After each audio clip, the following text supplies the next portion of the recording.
Magandang araw sa lahat. Ako si Mizzy Monica Humia. And I am Mark Ivan J. Doblado.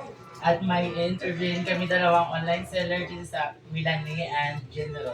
Ano po kayong nag-online sales? Mga last year, anong umpisa. Anong ka-inspired sa inyo nga nag-online nga nag-start ka mga online seller?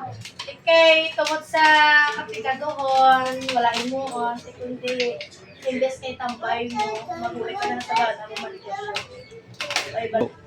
Anong product or services yung may offer niyo? Mga frozen.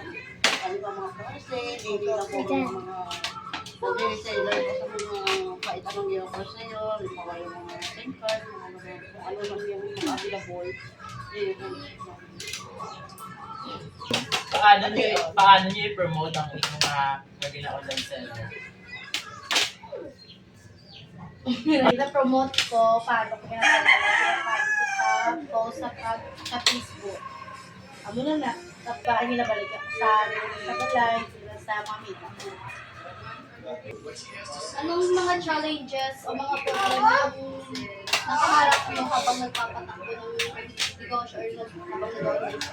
Ang amon nga challenge, sige pamangkot, ang mga gusto nyo, dapat yung habaan, hindi mo pasensya.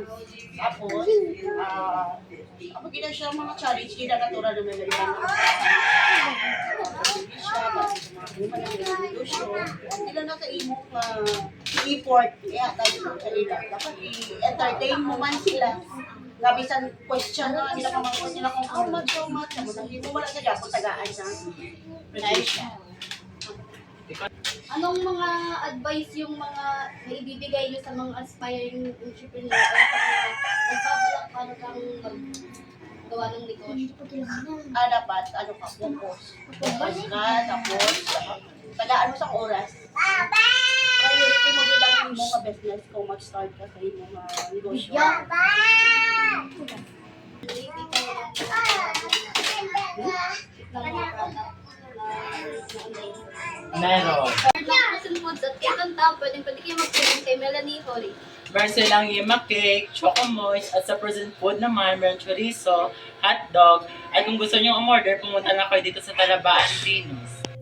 Dapat meron kayong passion sa inyong ginagawa, gawa ng research tungkol sa market at competition, gumawa ng business plan, mag-set ng realistic goals, at maghanap ng mga resources at support system.